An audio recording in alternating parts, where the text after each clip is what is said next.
हुकूमत और वजीर ख़जाना मोहम्मद औरंगज़ेब के दावे अपनी जगह, मगर ना तो मुल्क में बैरूनी सरमायाकारी आ रही है, ना मईशत इस्तेहकाम से तरक्की की तरफ जा रही है और मुल्क में बेरोज़गारी और गुर्बत बढ़ती जा रही है। वर्ल्ड बैंक भी कह रहा है कि पाकिस्तान का ग्रोथ मॉडल ना तो आवाम की आमदनी में इजाफा कर सकता है और ना ही गुर्बत में कमी ला सकता है। एक तरफ मुल्क में बैरूनी सरमायाकारी आने के दावे अब तक हकीकत नहीं बन सके, तो दूसरी तरफ इस माली साल के पहले 3 माह में प्राइवेट सेक्टर ने कोई नया कर्जा नहीं लिया। हालांकि शरह सूद में नुमायां कमी आई है और ये भी मुल्क में कमज़ोर मुआशी सूरत हाल की निशानदही करता है। कमर्शियल बैंक्स की प्राइवेट सेक्टर लैंडिंग 11 साल की कम तरीन सतह पर पहुँच गई है। अगर GDP ग्रोथ देखी जाए तो गुज़िश्ता 4 साल पाकिस्तान की तारीख के बदतरीन साल रहे हैं। जब नए वज़ीर ख़जाना मोहम्मद औरंगज़ेब को वज़ारत ख़जाना का कलमदान दिया गया तो उनसे तवक्को इस बात की थी कि वो मईशत में रिफॉर्म्स करेंगे। वो खुद भी इस बात को तस्लीम करते रहे कि पाकिस्तान को इस बूम बस्ट के साइकिल से निकलना चाहिए कि तरक्की हो तो साथ करंट अकाउंट का खसारा पैदा हो जाए और फिर डिफ़ॉल्ट का खतरा खड़ा हो जाए। और इसके लिए उन्होंने दावा किया कि वो रिफॉर्म्स करेंगे, मुल्क की बरामदात भी बढ़ाएंगे, मगर वो मुसलसल रिफॉर्म्स में नाकाम नज़र आ रहे हैं। हुकूमत प्राइवेटाइजेशन करने, नुकसान करने वाले इदारों में रिफॉर्म्स करने और गवर्नेंस स्ट्रक्चर में मौजूद खामियों को दूर करने में मुसलसल नाकाम है। और ऐसा लगता है कि कम मुआशी तरक्की, कम बरामदात और बेरोज़गारी और गुर्बत में मुसलसल इजाफा एक नया नॉर्मल बन गया है। सितंबर में महंगाई 5.6% रही, जो 10 माह की बुलंद तरीन सतह है। शरह सूद 11% से कम होने और मुल्क में मुआशी सरगर्मियाँ बढ़ने के इम्कानात मजीद कम हो गए हैं। और इस माली साल के इब्तिदाई 3 माह में FBR को टैक्स कलेक्शन में 198 अरब रुपए के शॉर्टफॉल का सामना है।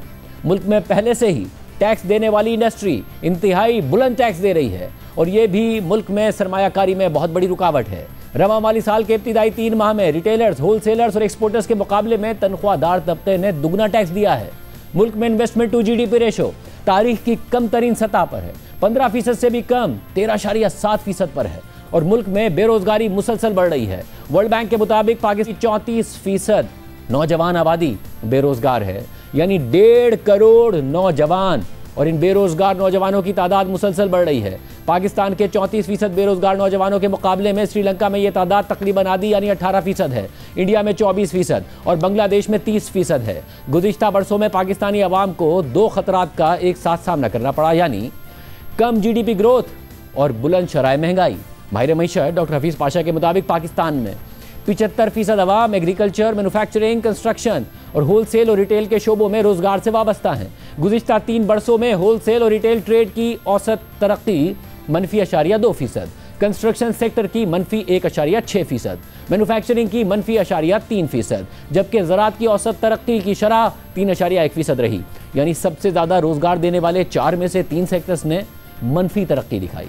2023 के पॉपुलेशन और हाउसिंग सर्वे के मुताबिक मुल्क में 1 करोड़ 88 लाख लोग बेरोजगार हैं, यानी 22.1%, और ये मुल्क में बेरोजगारी की गुज़िश्ता 30 साल की बुलंद तरीन सतह है। 1998 में पाकिस्तान में बेरोजगारी 19.7% थी, जो 2017 में घटकर 9.7% हो गई, जबकि 2023 में बढ़कर 22.1% हो चुकी है। यानी सिर्फ 6 साल में मुल्क में बेरोजगारी में 12% का इजाफा हुआ। एक तरफ अवाम बेरोजगार हो रहे थे तो दूसरी तरफ गुज़िश्ता 3 बरसों में औसत महंगाई 19% रही। 2022-23 में महंगाई 29.2%, 2023-24 में 23.4% और 2024-25 में 4.7%। यानी अवाम को बेरोजगारी और इंतहाई बुलंद महंगाई का एक साथ सामना करना पड़ा और जो लोग काम कर रहे थे उनकी भी कमर टूट गई, क्योंकि गुज़िश्ता 3 बरसों में मजबूरी महंगाई 50% से ज़्यादा रही, मगर मजदूरों की औसत आमदनी में सिर्फ 30% का इजाफा हुआ। यानी एक आम मजदूर की हकीकी आमदनी 2022 से लेकर आज तक 20% से ज़्यादा कम हो चुकी है, जिससे मुल्क में गुर्बत में बेपनाह इजाफा हुआ है। अब एक लम्हे के लिए सोचिए कि एक तरफ बेरोजगारी 30 साल की बुलंद तरीन सतह यानी 22% पर पहुँच गई, दूसरी तरफ कंस्ट्रक्शन और दीगर सर्विसेज सेक्टर से वाबस्ता अवाम की हकीकी आमदनी महंगाई की वजह से मजीद गिर गई, जिसकी वजह से गुर्बत की शरह बढ़कर 44% की इंतहाई बुलंद तरीन सतह पर रिपोर्ट की जा रही है। और इस गुर्बत से निपटने के लिए पाकिस्तान को तरक्की करने की ज़रूरत है, मगर वज़ीर ख़जाना मोहम्मद औरंगज़ेब ने खुद इस माली साल में तरक्की का टारगेट ही महज 4.2% रखा था, जो अब मजीद घटकर 3.5% कर दिया है। डॉक्टर हफीज़ पाशा के मुताबिक पाकिस्तान 4.2% का तरक्की का टारगेट भी हासिल कर लेता तो भी बेरोजगारी में 2.5% का इजाफा ही होता। इसलिए पाकिस्तान को कम से कम 5% तरक्की करने की ज़रूरत है। تاکہ بے روزگاری اور غربت میں اضافے کو روکا جا سکے، مگر اس کے کوئی آثار نظر نہیں آ رہے ہیں۔ ملک کا investment to G D P 13.7% ہے، پرائیویٹ انویسٹمنٹ گر کر 9% پر آ چکی ہے، جو کہ خطے کے دیگر ممالک سے بہت کم ہے۔ اور یہی وجہ ہے کہ وزیر خزانہ محمد اورنگ زیب کے دعوے اپنی جگہ، مگر ملک میں اگر ترقی کے آثار نظر آئیں گے تو کرنٹ اکاؤنٹ خسارہ ایک بار پھر سر اٹھائے گا۔ ابھی سے سر اٹھا رہا ہے، ملک کی برآمدات نہیں بڑھ رہی ہیں، ملک میں سرمایہ کاری نہیں ہو رہی ہے۔ دوسری طرف ملک میں بیرونی سرمایہ کاری آنے کے دعوے کیے گئے، مگر وہاں بھی کوئی پیش رفت نہیں ہو سکی ہے۔ اس مالی سال میں ملک میں نئی بیرونی سرمایہ کاری آنے اور موجودہ کمپنیاں اپنا منافع دوبارہ لگانے سے زیادہ کمپنیاں 24 کروڑ عوام کے اس ملک سے منافع باہر لے جا رہی ہیں۔ کمپنیاں اپنی مینوفیکچرنگ پاکستان میں ختم کر رہی ہیں۔ دوست عرب ممالک کی طرف سے اربوں ڈالرز کی سرمایہ کاری آنے کے دعوے ضرور سامنے آئے، مگر کوئی بڑی سرمایہ کاری نہیں آئی۔ اور پھر یہ خبر سامنے آئی کہ گھریلو اور دیگر استعمال کی مصنوعات بنانے والی کمپنی پراکٹر اینڈ گیمبل نے پاکستان میں اپنی مینوفیکچرنگ اور کمرشل سرگرمیاں بند کرنے کا اعلان کر دیا، اور اب کمپنی کنزیومرز کو اس خطے میں دیگر آپریشنز کے ذریعے مصنوعات فراہم کرے گی۔